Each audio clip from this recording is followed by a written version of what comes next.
So you do any introduction or starting the meeting, or shall I start with? One? You can start one. Okay, right. Namo tassa bhagavato arahato samma sambuddhassa. Namo tassa bhagavato arahato samma sambuddhassa. Namo tassa bhagavato arahato samma sambuddhassa. Okay. So I have the permission from Mahasangha to explain some points in Dhamma. So good evening, everyone. Today, in our series of talks held by the Mahabodhi Society Bangalore and IIT in collaboration, I would like to discuss about a very significant topic in our Theravada tradition, which is known as pahana, the eradication of certain realities. The topic is very broad. I'll be focusing only on few aspects due to the limitation of time. And on the other hand, in order to understand what pahana or abandon or eradication is, one needs to have a solid knowledge about the realities, their existence, and so forth. I hope the audience have some good knowledge on Buddhism, because most of you have been studying and listening to the teachings, to shed some light upon some imperative or very significant aspects of this topic is my intention today. The word pahana means eradication. It is made by the root ha with the prefix pa, and the suffix is ana. This signifies or refers to the act of abandoning or dispelling something. According to the Buddhist teachings, we normally abandon. In order to abandon something, what we abandon is something that is possible to occur, possible to arise. Because according to the Theravada teachings, what really exists in the world is Nama and Rupa. So they arise and pass away constantly. They are not a single thing. It's not a single thing that exists constantly. I think I discussed about this point in the previous lecture, which was given to the research center. So in the Buddhist Theravada perspective, its realities are not things that are constantly existing for a while. If the same thing is existing throughout the time, then in order to get rid of that, what we have to do is we have to cut it off or destroy it.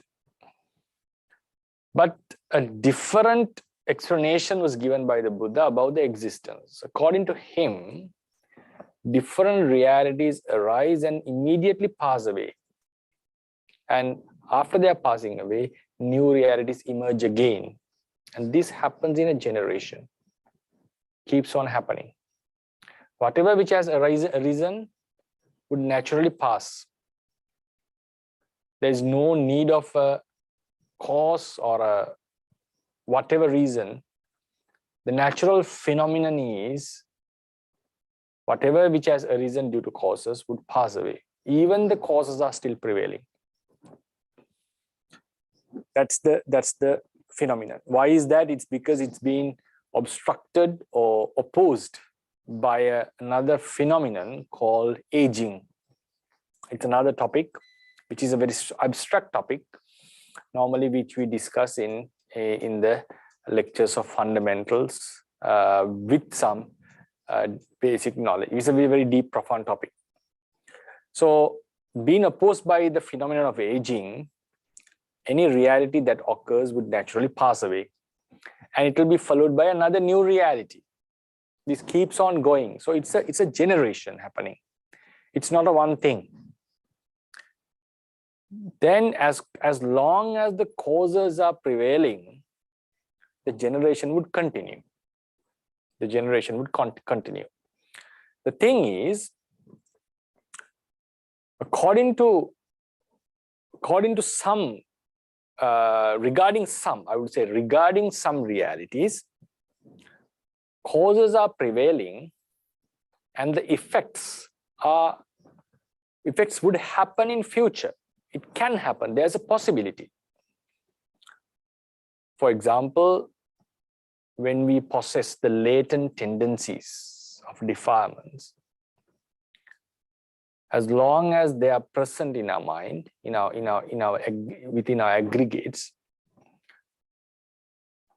defilements are supposed to occur in our mind continuously. It is possible. Possibility is there. Why the possibility is there? Because there is a cause. What is the cause in that sense? The potencies. As long as latent ignorance and craving is not eradicated, we are supposed to be born again after our deaths. Even at this moment, we have that potency. We have the potency of defilement. As a result, a possibility is there of a rebirth.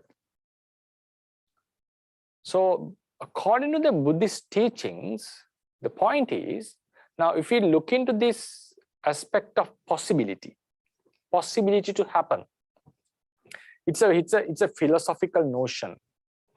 Even in Western philosophy, when we study an ontology about what really exists, ontology and epistemology, right? Ontology mainly focuses about what really there, what really exists. We discuss about what really exists, and another topic that includes this, which includes this ontology, is the possibility of something happening. Now, to illustrate it in with a simile. Now think about, someone is supposed to go to the courts to face criminal trials. Imagine. Now it is supposed to happen in few days. At this moment, he is not facing anything. Now the thing is, whether we know or not, if a case has been filed against us, from that moment, the cause is someone filing a case against us. From that moment onwards, there is a high possibility that we may come into lots of troubles unless the case is being removed or this is being revoked by the one who filed it. So even while we are here at the moment, if the court is going to surmount us in few days, are we completely free from those troubles? It's a philosophical problem. It's a philosophical question. Some would say, no, it has not come yet. So therefore, there is no such a suffering we are encountering. It's a very, very good argument, because court case may happen or may not happen. So it is not something which has occurred yet, though the case has been filed. So if you focus on the present moment, if you can forget it, if you don't focus it, if you are relaxed with it, you're not going to face any problem. The other opinion is, from the moment the case has been filed, we are bound with this suffering. Why is that? there is a cause which drags us into these troubles. Whether we know or not, the moment someone files the case, I'm bound with suffering. This is the next approach. If you look into the Buddha's discourses, Buddha was of the second opinion. Buddha was of the second opinion. Why do I say that? If you look into the Nakasika Sutta, a very famous sutra in which Buddha mentions what is the suffering remaining to a Putujjana and a stream enterer, a Sotapanna. By entering into this nobility, becoming a Sotapanna, according to Buddha, eradicates suffering. Now he took a lump of soil upon his nail and compared it, asked monks, what is much larger? Is the soil on my nail or the soil in the entire earth? The monk said, it is uncomparable. Surely the earth soil is much than what is on your nail, fingernail. Then Buddha said, so the comparison is much larger. If you compare the suffering remnant or remaining to a Sotapanna with the suffering of a Putujjana. The suffering of a Putujjana is similar to the soil in the on the earth or in the earth, and the suffering of a Sotapanna is similar to what is on my nail. So what was the suffering a Sotapanna would get released from while he attained this nobility? Because after 7 lives, he is not supposed to be, he will not be born in the Kama realm after 7 lives. Maximally 7 lives in the Kama realm, maybe some few lives in the Brahma realm, but not much. It's not like an indeterminate future like Putujjanas have. So therefore the suffering he would be freed is enormous. So what was the suffering Buddha was referring here? It is not the suffering of this life. It is suffering that is supposed to happen if he remained as a Putujjana. So what was he referring to? He's referring to the possibility of suffering. That suffering has not occurred yet, but he considered it as a suffering that with which we are bound.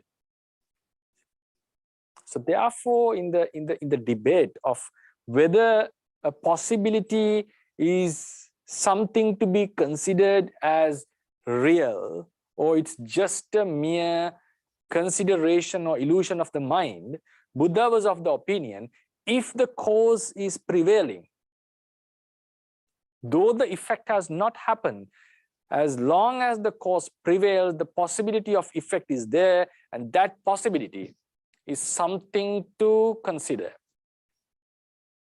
It's something to consider. We are bound with that possibility. So in order to get released from that, you have to remove the causes. Then the possibility would be gone. The possibility not happen, would have not, the suffering will not occur, which is called Anuppanna Nirodha. The suffering, the possibility of suffering is removed. So the suffering before its arising ceases. That's called Anuppanna Nirodha. So in order to understand Pahana, it's very important. What do we eradicate? What do we remove? What do we suppress?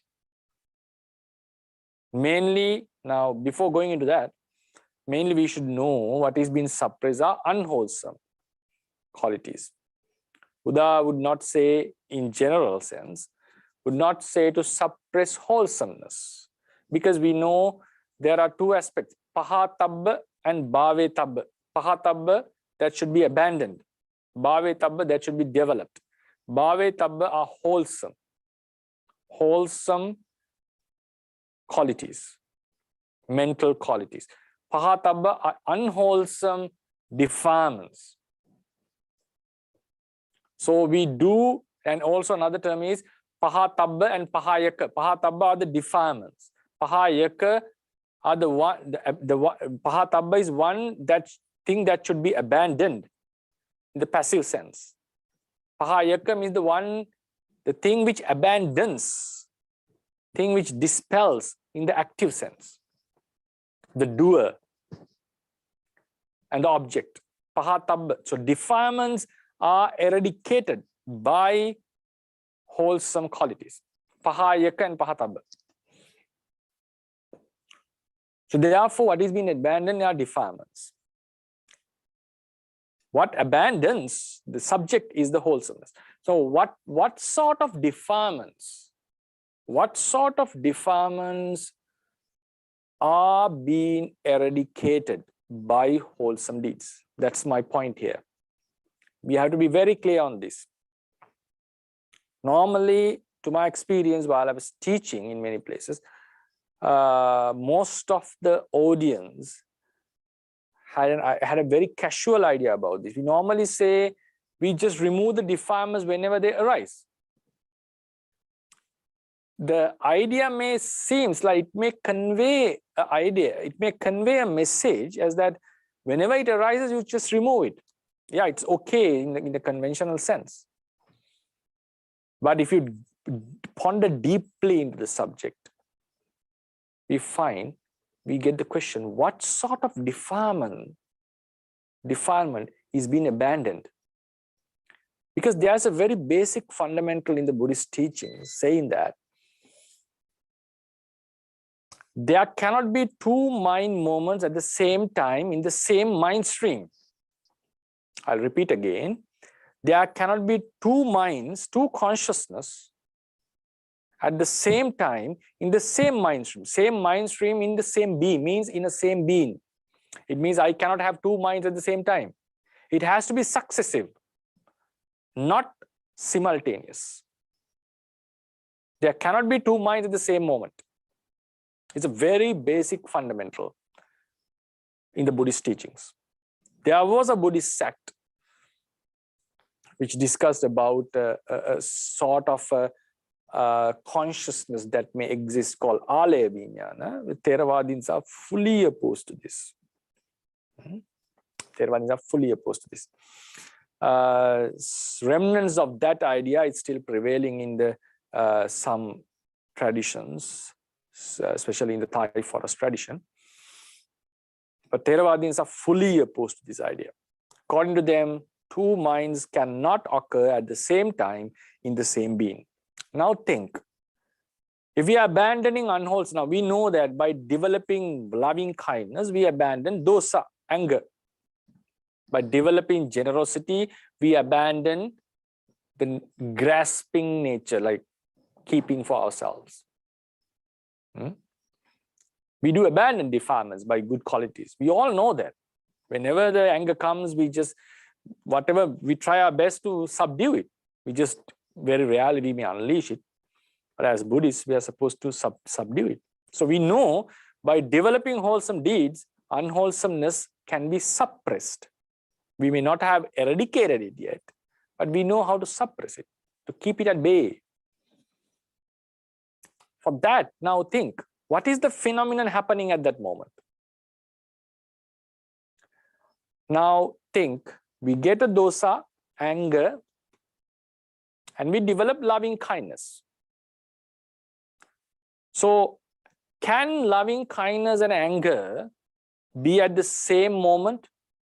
No, because anger arises in an akusala mind, unwholesome mind. Loving kindness arises in a wholesome mind. You cannot have two minds at the same moment.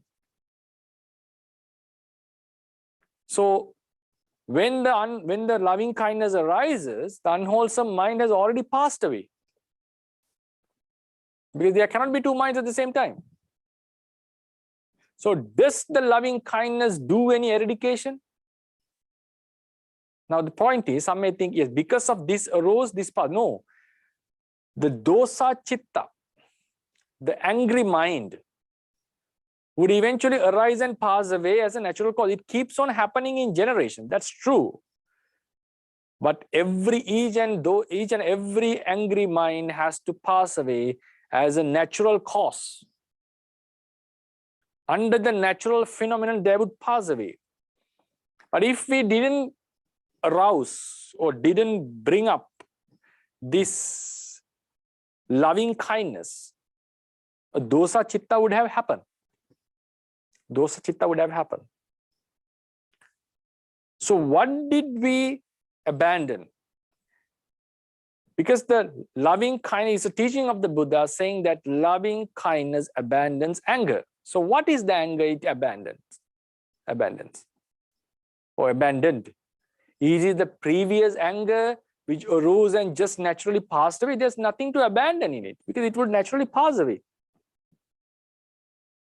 What is the anger that has been abandoned by this loving kindness? The point is, if this loving kindness was not brought up, now think, if it is not there, in its place, anger would have continued. That anger has not arisen yet. As long as the potency is there, potency is a different word, potency, not the anger which is arising. As long as the potency, we have the potency, his anger would keep on happening. Anger would keep on happening. So what has happened by bringing up good attention or proper means, yoniso manasikara, wise attention, we brought up, instead of anger, we brought up loving kindness. So what did we abandon? We abandoned the anger that would have happened if loving kindness was not brought up. So what we are abandoning are the dosa that was supposed to happen, not the dosa or anger that has happened, not the anger which is in the present moment, because while it is in the present moment, you cannot bring loving kindness because one chitta is possible. It will arise and it will naturally pass away. But before the next anger may come up, we bring, instead of anger, in that place, we bring loving kindness. And then we reduce the possibility of anger happening again. So what we are abandoning are the realities that are about to happen. About to happen due to the causes are prevailing. Due to the causes are prevailing. This is a very important point to keep in our mind. This may not affect your day-to-day practice because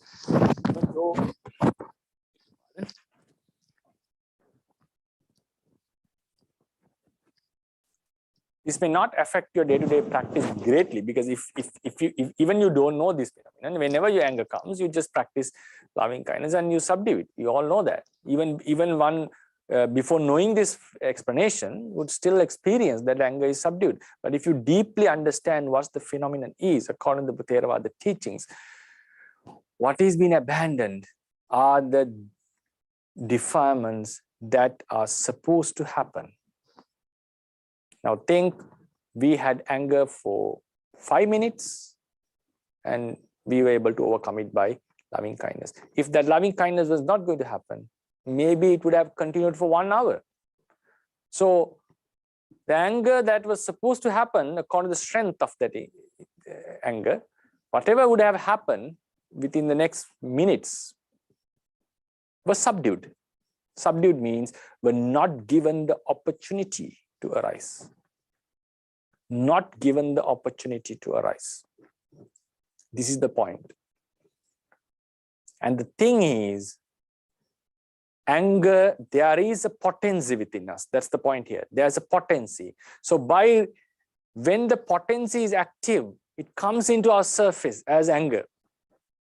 By arousing loving kindness, by developing loving kindness, we attack, we suppress this potency. Because potency is what is coming up in to the obsession level of obsession, to the surface.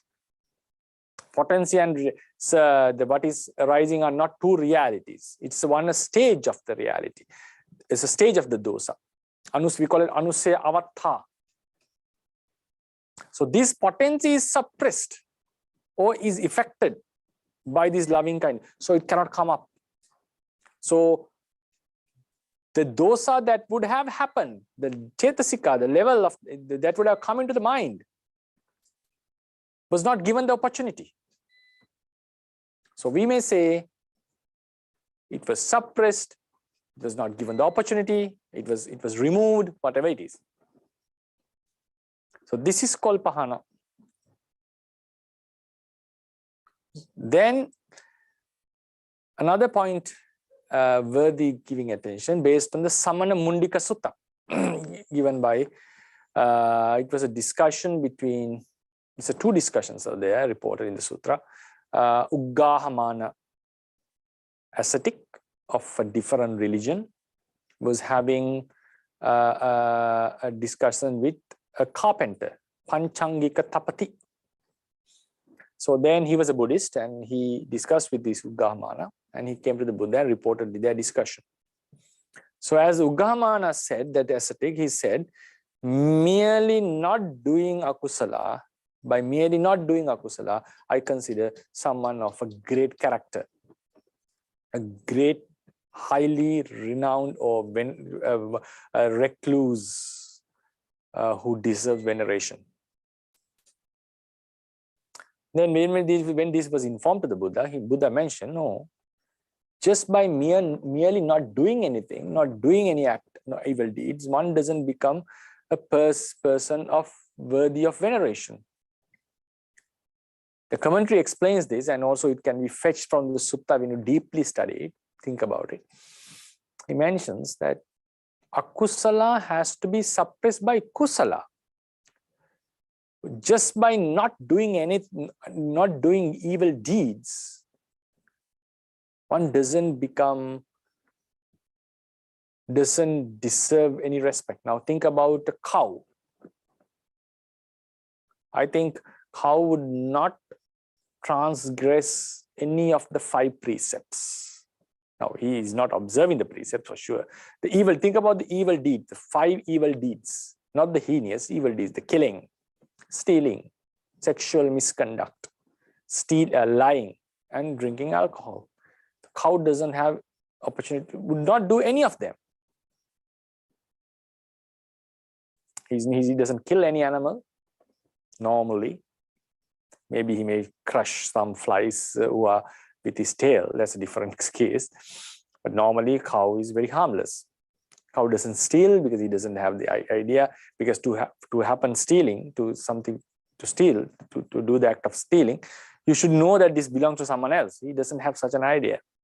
Sexual misconduct, he doesn't have a marriage life. You don't have a marriage life, means among the cows, they don't have partners. They don't consider like that. So there cannot be any sexual misconduct, even though it has sex with a female cow. Doesn't lie for sure, and no alcohol. So does this mean this cow not doing any evil act? Is he eligible to be considered, or is he to be venerated? Because no, the thing is, though the cow is not acting or doing the evil deeds, he's getting the thoughts that he's having are mostly unwholesome, and he has not suppressed those acts. It's not a suppression that he has done. It's not a suppression that why those acts are not happening. It's the nature of this cow. It's the nature of that life, an animal life. A tiger may kill some others for their survival. But think about humans. Think about, for example, virtuous beings, Buddhist or non-Buddhist, monks or whoever does is restrain from this act. When we restrain, we intentionally do it. We know it's not a good act. We know it is harmful for us and for others. Whether you observe the precepts or not, most of the humans do not do these evil deeds, restrain themselves from them, knowing that they are harmful.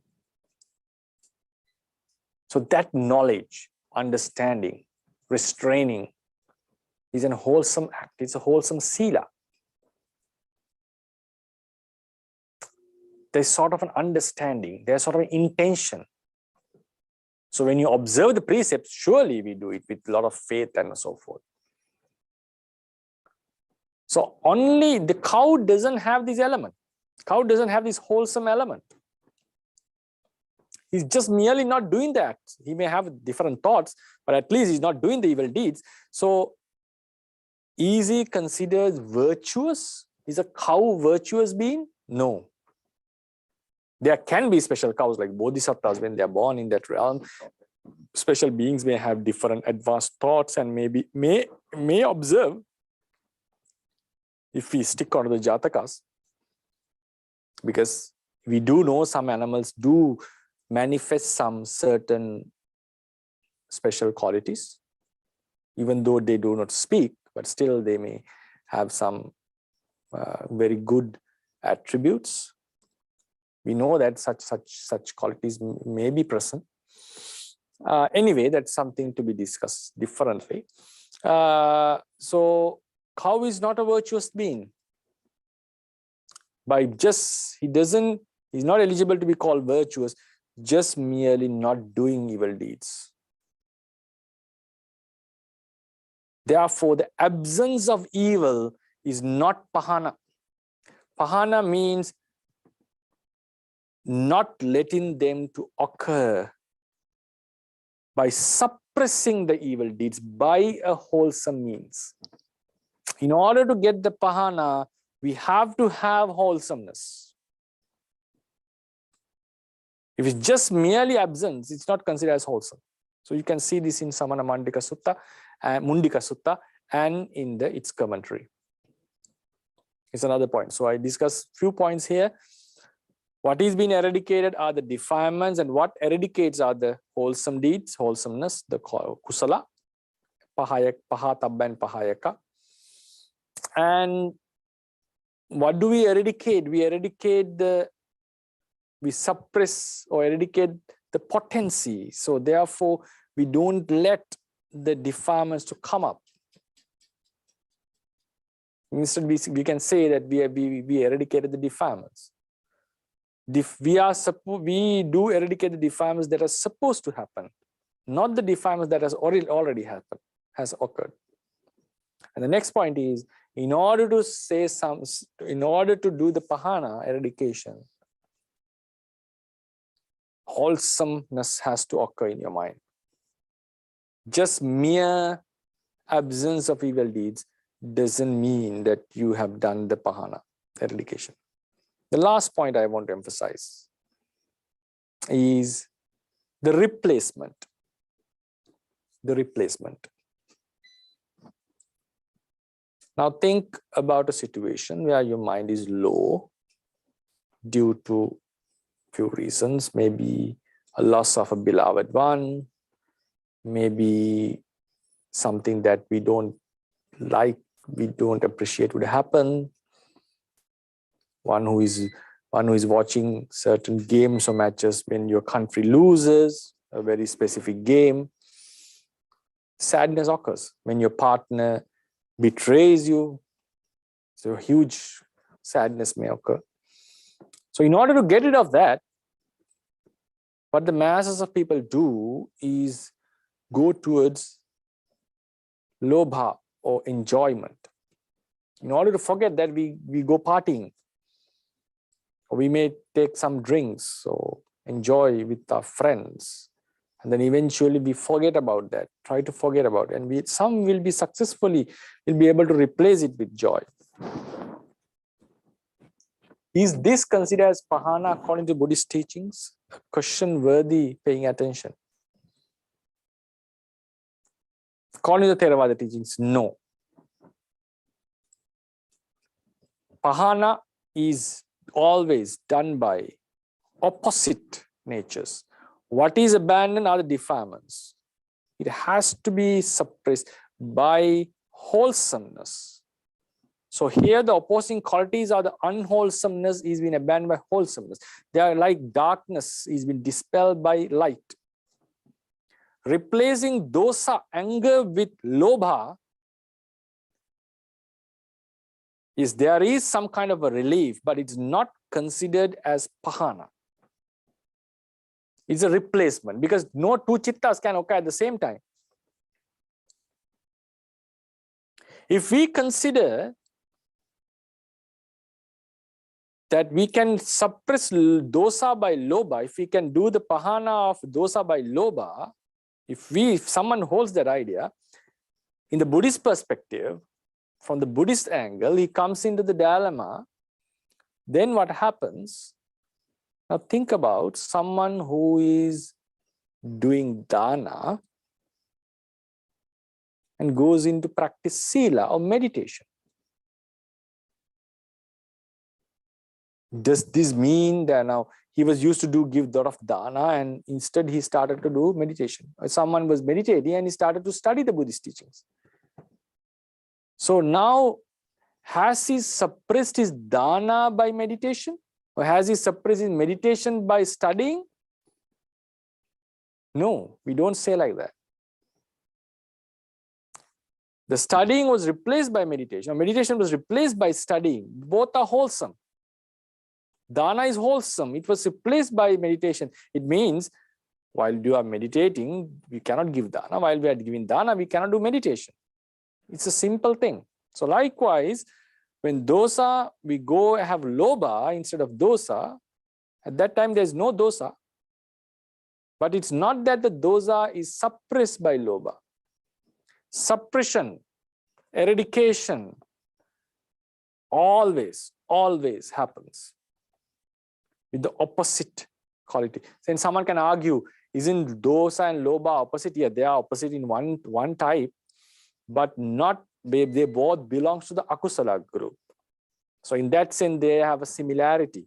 So here the opposite quality has to be, oppositeness is wholesomeness and unwholesomeness.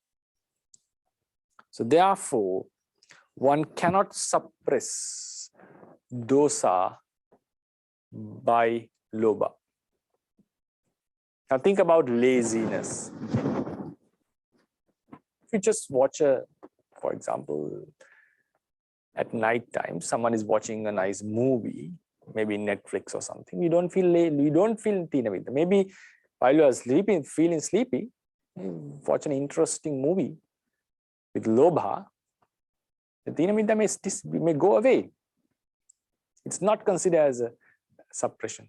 But the interesting point is, if you are listening to a Dhamma talk instead of that, this is considered as suppression. Why is that? Because laziness was suppressed by wholesome vitakka. But in the previous case, laziness was replaced by unwholesome vitakka. It's a very important point that we have to keep in mind. But when you go into the Buddhist literature, I have to admit that there are few instances where the Buddha has used this replacing phenomenon. The most famous is the story of Venerable Nanda. He had a very strong bondage attachment towards his wife to be at the lay life, Janapada Kalyani. The story goes that she was his sister, and that the custom was there among the Sakyans. Sisters and brothers were marrying each other sometimes. So anyway, maybe it's something, we may feel something disgusting or something unethical at the moment, and so we may not have such feeling. But in a culture, in a society where it was accepted, so lustful thoughts may happen towards their sister and brothers at certain ages. Anyway, so he was fully attached to her. They were going to marry, and eventually they were separated by the Buddha by force, I would call. because force means Nanda couldn't say no to him out of respect. So he eventually had to live a hell of a life as a monk, remembering all his past with Janapada Kalyan. Buddha knew, even if he teaches Dhamma, if he teaches Asubha, Anicca, whatever, it's not going to change his mind. He was fully indulged, or his mind was fixed on Janapada Kalyani, and he couldn't do any meditation. He was always thinking about her. So what the Buddha did, he took him to the divine realm and showed him some beautiful deities, female deities, and said, if you practice holy life, you would get them, 500 of them. As they were very beautiful than the Janapada Kalyani, the lust arose in him, and his lobha towards Janapada Kalyani was replaced by the lobha towards deities. But the depth of these two were different. That's the point. The depth of the lobha towards Janapada Kalyani was so profound, so significant, due to very few reasons, because they were of the same species, because human. Now, in the second case, it was a human deity attachment. So the same species get more attached. It's very difficult for us to have a relationship with a dog, right? Even for the dog to have a relationship with the human. The same thing with the romantic relationship. Romantic means a sexual relationship with different species. They're attracted to the same species. That's also a phenomenon which we can observe.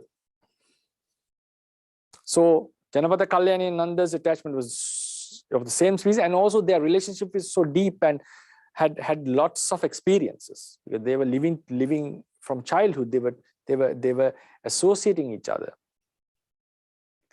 And this new object was a new thing, but it was very attractive. Due to the attractiveness, he was able to abandon that, and his mind started to enjoy the pleasure that is about to come. It's in the next life as well, because Buddha said, if you practice and die properly with virtue, you will get them in the next life.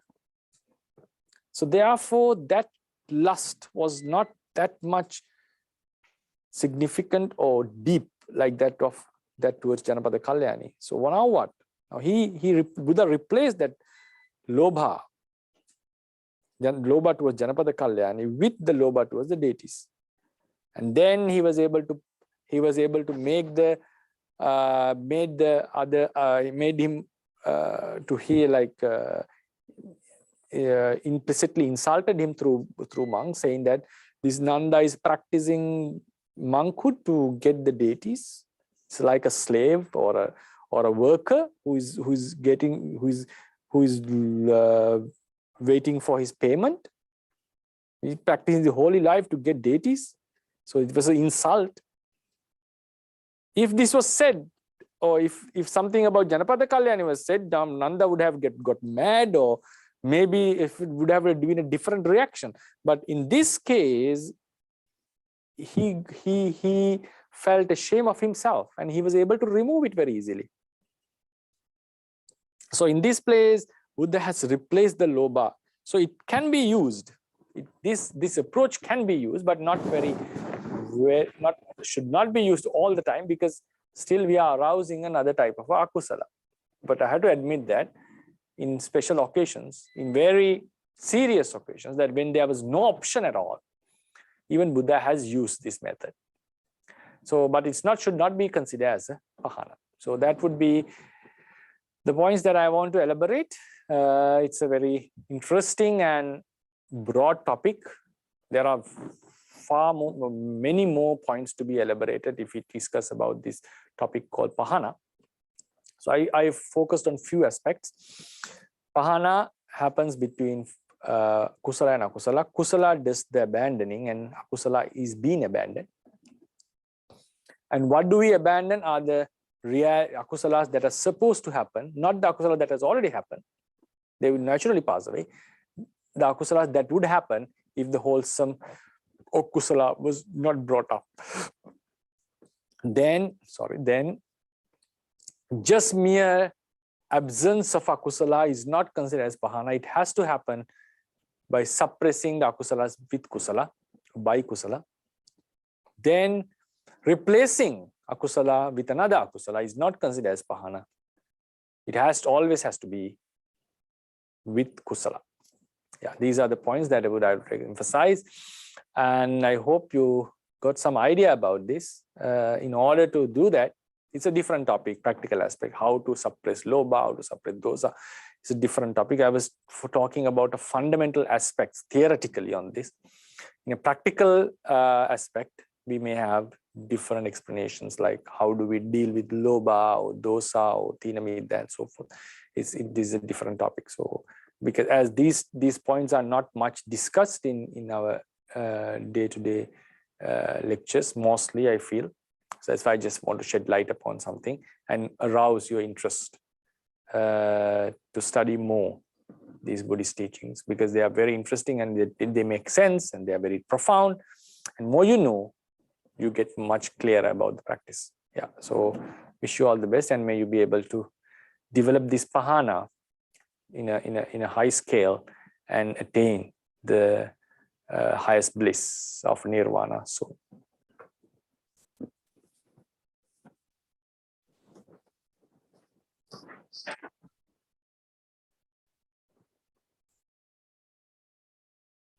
Thank you, Bantaji, for your great giving to Dhamma to us. Dhamma is the best gift to us. This is your blessing to us. The Dhamma is a very best gift for us, to everyone. You are giving this Dhamma talk very helpful for us and also other people also.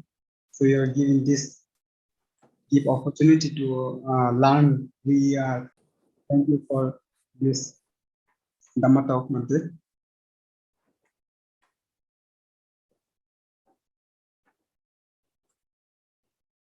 So shall we conclude, Mante? Okay, right, sure. Okay, we may share our merits. Idang o nyati nang hoto sukita hontu nyatayo. Idang o nyati nang hoto sukita hontu nyatayo. Idang o nyati nang hoto sukita hontu nyatayo. Akasattha ca bhummatta devanaga mahiddhika. Punyantang anumoditva chiran rakkantu sambuddha sasanang. Akasattha ca bhummatta devana Devanaga mahiddhika punyantang anumoditva chirang rakkantu sambuddha desanang. Akasattha ca bhummatta devanaga mahiddhika punyantang anumoditva chirang rakkantu sambuddha savake chirang rakkantu tvam sada. Idamme punya kammang asavakkaya vahang hotu sabba dukkha pamunchatu. All of you be able to attain the supreme bliss as soon as possible. Sadhu, sadhu. Thank you so much, Bante. Shall we conclude, Bante?